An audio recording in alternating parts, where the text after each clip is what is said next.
자, 지금 이 순간부터 이 광화문은 세계의 중심이라고 해도 과언이 아닙니다. 오늘 공연의 의미, 임희윤 대중음악평론가 그리고 서상희 기자와 계속 이야기 나눠보도록 하겠습니다. 임희윤 평론가님 오셨는데 네. 요즘 보니까 외신들, 그러니까 세계가 정말 우리 관심을 갖고 있다고 느껴지는 게 임희윤 평론가님이 외신들과 이렇게 인터뷰하시는 제가 기사를 굉장히 많이 봤습니다. 네, 최근에 또 뉴욕타임스, BBC하고 인터뷰한 그 내용이 오히려 저희 내신, 그러니까 국내 매체에 다시 재인용이 되고 이런 것들을 보면서 저도 약간은 K-팝의 영향을 좀 느끼고 있습니다. 최근에. 그렇군요. 네. 자, 이 BTS의 컴백 무대가 된 이 광화문 광장에 대해서 좀 얘기를 해봐야 될 것 같아요. BTS는 왜 이 광화문을 공연장으로 선택을 했는지도 좀 궁금하거든요. 네.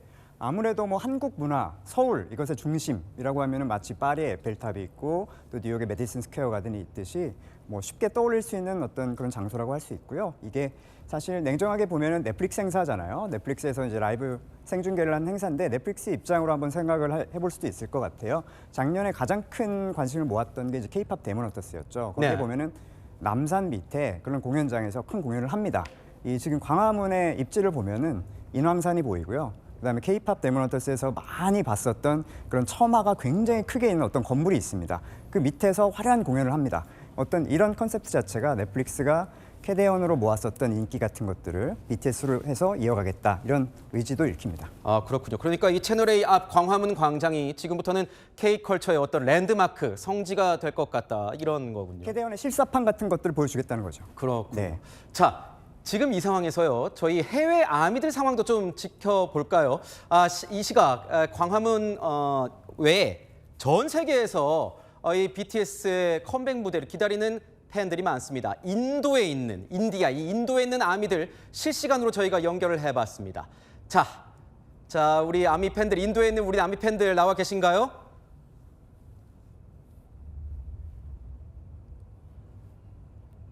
네, 지금 잠깐 연결이 매끄럽지 못해서 조금 더 상황이 확인된 이후에 이야기를 나눈 후에 좀 더 세계 각지의 팬들 불러보도록 하겠습니다. 자, 그렇다면 이 경복궁과 광화문을 활용한 공연 오늘 굉장히 기대가 되는데 앨범에서는 뭐 아리랑과 들어보니까 이 에밀레종 소리까지 뭐 활용을 했다. 선동여왕 뭐 그 대종까지 우리가 소리를 들을 수 있다. K-팝의 이 한국 전통적인 걸 꽤 많이 접목했다. 이렇게 분석이 나오고 있는데 이런 건 어떻게 저희가 봐야 될까요? 일단 앨범 제목부터가 아리랑이고 어떻게 보면은 지금까지 BTS의 어떤 도전사 같은 것들이 뭐 한국 내에 있는 작은 그룹에서 시작해서 세계까지 뻗어나갔다라고 하면은 지금부터는 그 세계에서 다시 완전히 톱까지 가겠다라는 의지로 저는 BTS 2.0이라는 챕터가 읽히고요. 그렇게 보면은 한국적인 요소를 강조함으로 해서 예전의 도전서사가 지방에서 온 7명의 청년들이 모여서 서울을 점령한다 또는 세계로 뻗어나간다였다고 하면은 지금은 우리는 아직 완성된 아이돌이 아니다. 완성된 뮤지션이 아니고 이제부터 다시 도전서사를 써나가겠다. 이것을 통해서 또 아미들의 화력도 더 집중시킬 수 있고 어떤 이런 전략적인 부분도 저는 볼 수 있다고 봅니다. 그렇군요.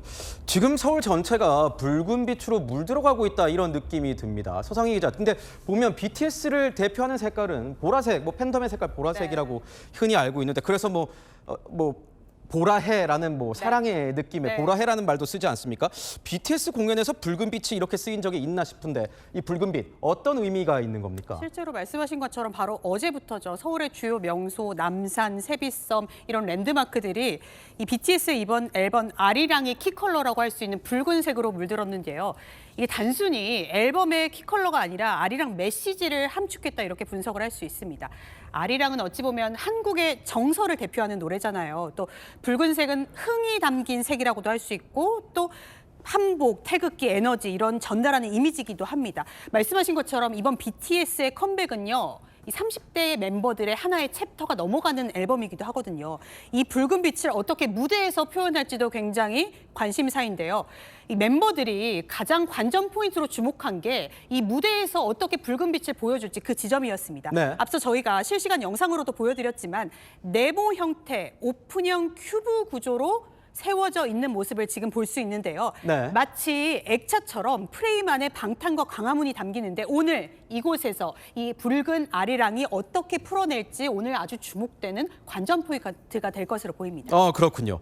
근데 평론가님 보면 네. 총 연출자도 한번 지켜봐야 될 것 같아요. 저희가 한번 살펴봐야 될 것 같은데 이 영국 출신의 해미시 해밀턴이라고 하던데 네. 그러니까 별명이 있더라고요. 라이브 쇼의 제왕. 이건 뭐 어떤 의미입니까?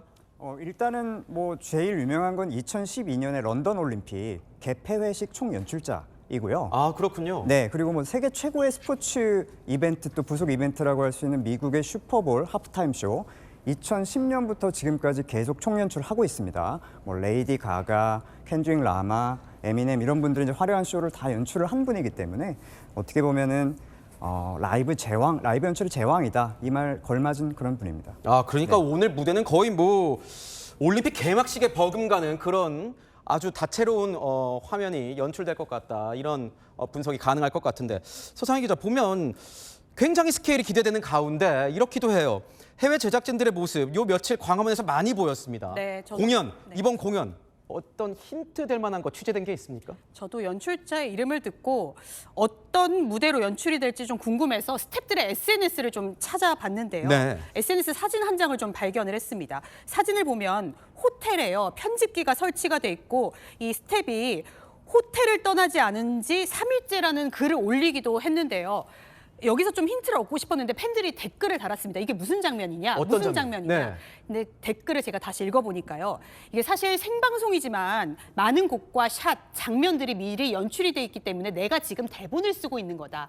미리 리허설 장면을 편집하고 있는 거다. 이렇게 댓글을 달기도 했습니다. 너무 궁금해서 사진을 좀 확대해봤는데 사실 어떤 장면인지 잘 보이지는 않더라고요. 아, 그랬군요. 자, 지금 보면은 뭐 무대도 무대지만 전 세계 대중음악사에서 오늘의 공연 어떤 의미를 가질까가 굉장히 궁금합니다. 저도 광화문 광장에서 이런 공연이 펼쳐질 거라고는 솔직히 기대도 상상도 못했는데 평론가 입장에서 보실 때는 이 대중음악사에서 오늘 공연 어떤 의미가 있다고 보십니까? 일단 미디어의 큰 흐름이 바뀌고 있다 이런 측면에서도 한번 볼 수 있을 것 같은데요. 아까 말씀드렸듯이 넷플릭스 행사입니다. 넷플릭스 역사에서도 이제 중요한 순간인데요.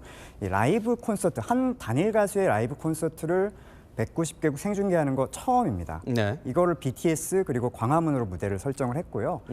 이에 따라서 넷플릭스 같은 경우에는 기존의 디지털 비디오 대여점 같은 형태에서 점점 더 어떤 팬들이 놓칠 수가 없는 라이브 스트리밍 콘텐츠를 강화함으로써 그러니까 포모 전략이죠. 이런 것들로 해서 구독자를 더 늘리겠다.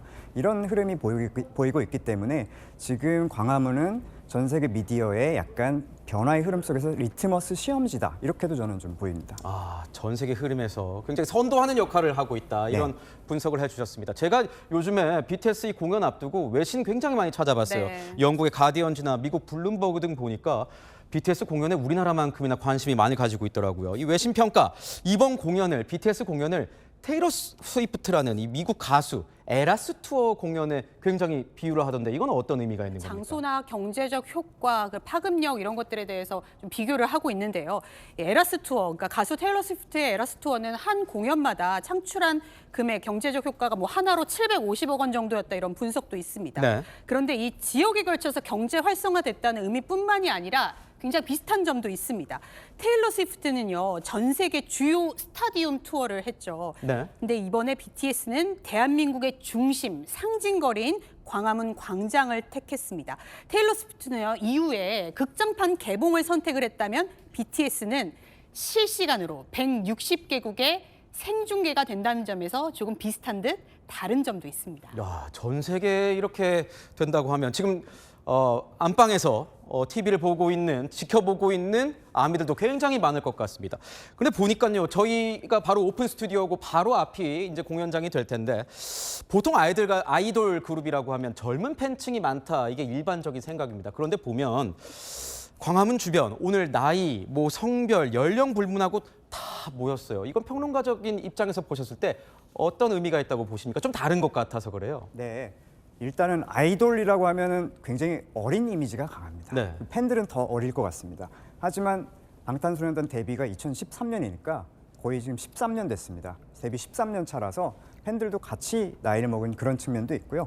그리고 특히 해외 팬들을, 해외 아미분들을 이렇게 지켜보면은 20대, 30대, 40대가 주축을 이루고 특히나 미주나 유럽 같은 경우에는 방탄소년단이 투어 콘서트를 할 때 네. 그거 비행기 타고 다 쫓아오시고 호텔 숙박하시고 네. 이런 재력과 여유가 좀 있는 분들이 상당히 많습니다. 네. 그러니까 40대 이상, 50대 이상 분들의 비중도 상당히 크다는 거예요. 그런 것들을 그 여러 가지 고려해봤을 때는 네. 이렇게 굉장히 다양한 연령대가 나올 수 있다 이렇게 보고 있습니다. 네. 그러니까 일각에서는 그런 얘기도 있더라고요.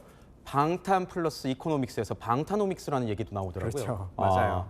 앞으로 이제 이 우리나라 경제에도 어떤 영향을 미칠지 한번 지켜봐야 될 것 같습니다.